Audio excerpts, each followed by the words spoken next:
Lightfoot, and we will entertain questions from the people that are here, and then we'll open it up for the Zoom. So we're going to do questions that are here first.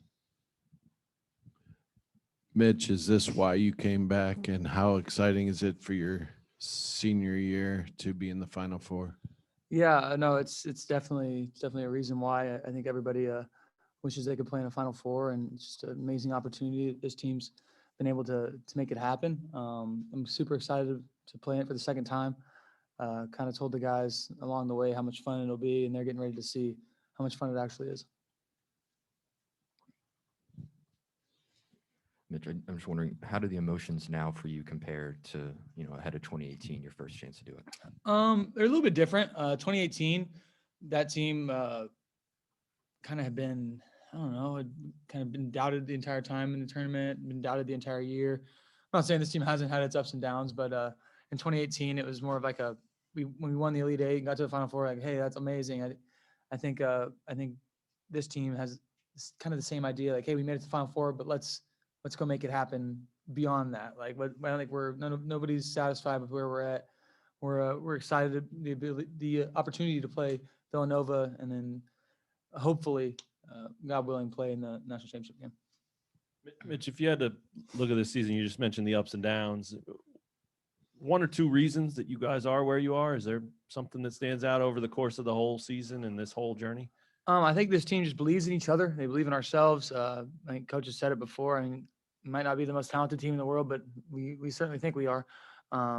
So confidence is not a thing that we lack. I think that starts off with the older guys. You got a Christian, super confident guy. Oach is pretty confident guy. And Dave, when he's confident. And like, there's so many different levels to that. And I think that has to play into it. And obviously Remy's been hot lately here, but a Remy too. lot of comparisons between Remy and Malik. Do you see it? I know they're different players, but is it feeling that same way to you, or how do you evaluate that? Yeah, almost it does feel the same way. You got Malik, who went off in March, and I think Remy's doing the same thing. A month and a half ago, if you would have said, hey, Remy is doing this, and this, I think a lot of people wouldn't have believed you. I think I would have, though. I've seen him do it all the time in practice, and I've seen him when he's healthy. I've played against him when he's healthy, and he's beat us when he's healthy. So it's nice to have him on our team, helping us to win games. When you look at your defense too, it's on a steady climb over the last few weeks. What's changed the most there, and how confident are you guys defensively? I'd say a ton has changed. I think we're finally getting to where we understand where we need to be at all times, not just where we think we should be, where we actually have to be to guard teams, and how to make other teams play bad. Defense is what wins in March, and I think the guys are committing to that, and we're finally figuring out that, hey, if we guard, we can play bad, but we can just make them play worse. So I think that's a big thing for us, and we need to continue to do that if we want to be successful down the stretch. Mitch, what do you remember from the run up to the last Final Four week? Just kind of the pregame events and all the emotions. This Final Four? 2018. 2018's Final Four. What I remember, it was incredible. Just like the fans were amazing. The environment was amazing. The buzz around campus is just different. I kind of felt that a little bit recently with this run. But that one, it was amazing. Being down at the Final Four is something that these guys, I think, you're going to realize is what's the actual fun about it, because it's all about basketball. It's all about the Final Four.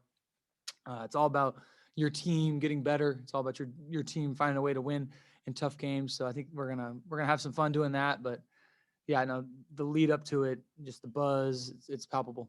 Have you gotten any questions about handling that lead up, or have you talked to anybody else about any of that stuff yet? I think with having an older team, our guys have the ability to kind of block that out, and allow this game to just be a game for us. All these guys have played a lot of basketball in their lives, and played a lot of basketball together too. So just go out there, and we got to play our game, and it's another basketball game at the end of the day. Mitch, how's your health? Your knee? Oh, I'm good. The knee's good. Been working on it. I think against Miami was the first time I really didn't even think about it. I kind of forgot about it during the game. So that's kind of nice. Getting over that, being able to play back to my best ball. So hopefully we can do that here in the Final Four. In your career, you played Nova 3 times. What do you think about having to have them again as your opponent?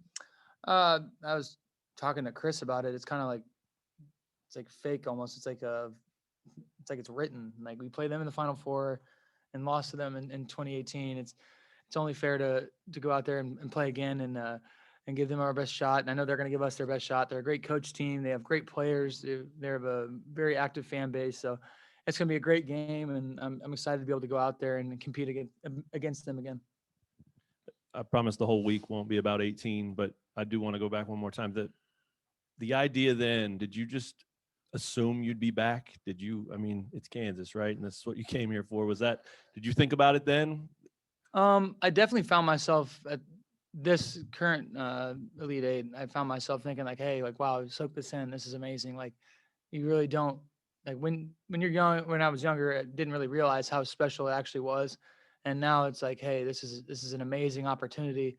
This is an amazing team. Teams like this don't happen every year. You don't get to be a part of this every year. So it's just so special to go out there. And I really took the opportunity to soak it in with my teammates and kind of make it all about the team and live in the moment. And that's something I was able to do and got that over with. And I'm ready to move on to these next two games. Since then, throughout the years after 18, did you worry? Did you wonder, man, I might not get another crack at the Final Four? I mean, I know that was always the goal. It always is. But did that go through your mind ever or no? A little bit. I think I was worried about the games at hand, and we bowed out of the tournament a couple times early, and obviously that stings. And I know how much that.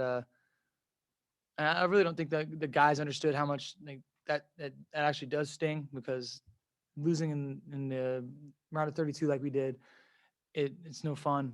We don't really get to see what the tournament's all about. Second weekend's when you really get to figure out what the tournament's about, and then when you get past the second weekend, that's when it becomes special to like life changing. It's so these guys are going to be able to see that and to feel that. Mitch, with the knee against Tech, kind of a fluke accident, how it happened. What were you thinking right after you went down?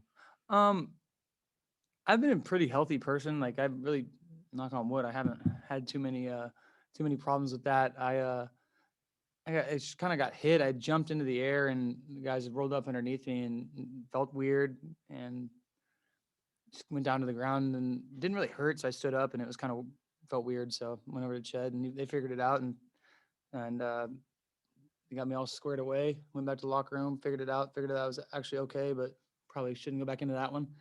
Ended up winning and I was happy. So we got healthy and we're back now. Did you end up tearing anything, or is anything? Nah, so it's nothing like that. normal? Just sprained. Yeah, sticking on that, I guess when it initially happened, did you have any fear that you might not be able to be a part of this run, however far it went?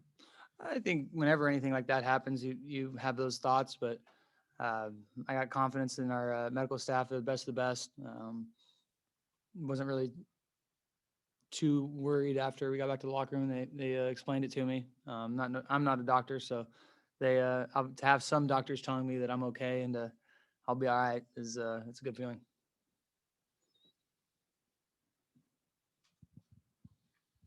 All right, and we'll take anything from the Zoom. Where's the Zoom at?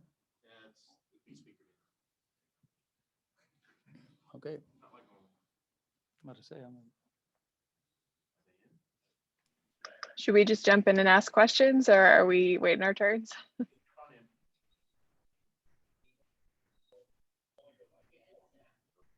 Are you gonna jump?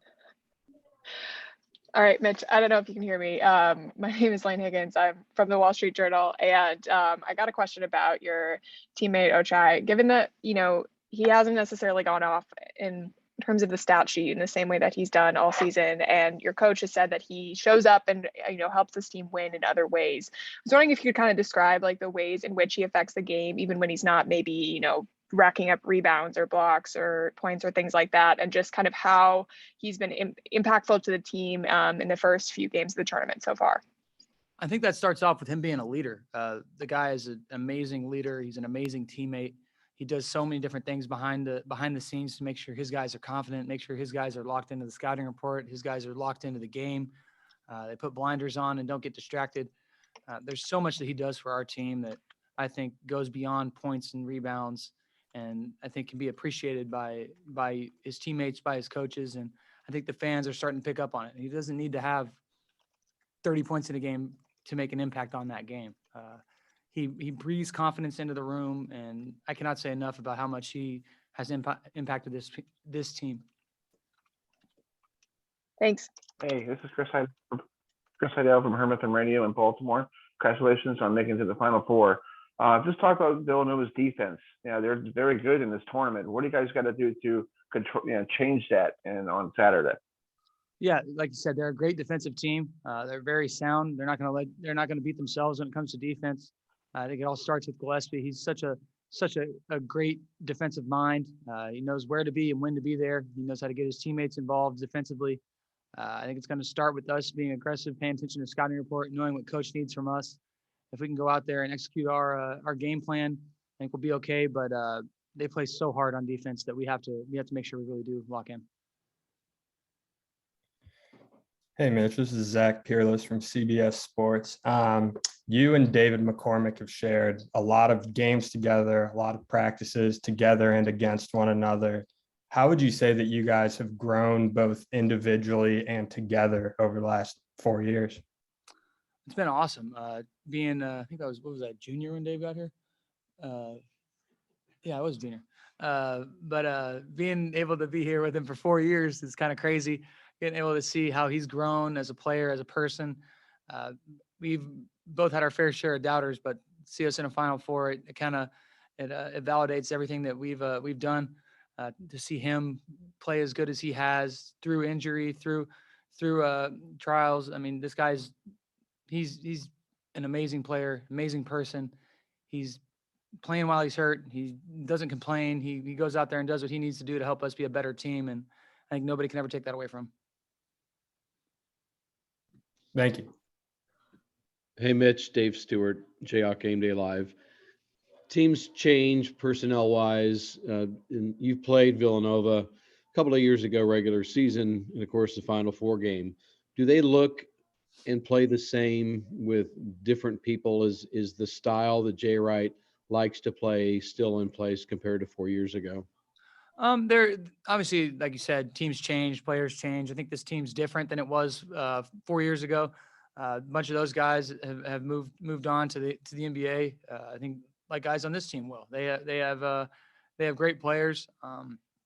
Some of the guys on the team back in 2018, they had Spellman, they had Bridges, they had Brunson, they had DiVincenzo. So many great players that are making a name for themselves in the NBA as well. So I think that this team is talented like them. I think they play a little bit differently. I think that they get downhill a lot and then they like to play off their pivot, which is something that 2018 team did. But I think this team does it a little bit more, and so that makes you have to lock in defensively and stay down on shot fakes. Can't go for any fakes. Can't jump at anything. So being able to go out there and really lock into that idea that we have to stay down, we have to lock into our man, can't get beat on back cuts is big for us.